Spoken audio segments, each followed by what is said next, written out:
જોઈ રહ્યા છે અહીંયા ઘટાડા સાથેનું કામકાજ થતું દેખાઈ રહ્યું છે. જે લો બન્યા હતા તે ઓલમોસ્ટ 3187ના હતા, અત્યારે 3234ના સ્તરની પાસે 50 દિવસની મૂવિંગ એવરેજ જે છે 3215ના લેવલ્સને સપોર્ટ તરીકે ગણીને આગળ સ્ટોક આપણને આગળ વધતો દેખાઈ રહ્યો છે.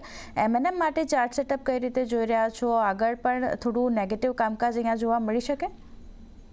યસ, ફર્સ્ટલી આપણે જોઈએ વીકલી ટાઈમ ફ્રેમ પર એક નેગેટિવ ડેવલપમેન્ટ દેખાઈ રહ્યું છે. બેરિશ એંગલ્ફિંગ કેન્ડલસ્ટિક પેટર્ન બને છે. ડેલી ટાઈમ ફ્રેમ પર હું જોઉં સ્ટોકે કાલના સેશનમાં એના 20 EMA ની નીચેની ક્લોઝિંગ આપી છે. સો જ્યાં લગીન 3288 આ લેવલ્સના નીચે કારોબાર કરે છે. M&M પર મારો આઉટલુક નેગેટિવ રહેશે. ઇમિડિયેટ જે સપોર્ટ છે 3200 નો છે. જો 3200 નો લેવલ્સ બ્રીચ થશે તો નીચે બે ટાર્ગેટ્સ આપણને જોવા મળશે 3150 અને 3120. સો M&M માં એક કોશિયસ આઉટલુક જ્યાં લગીન 3288 ના નીચે M&M પ્લેસ છે.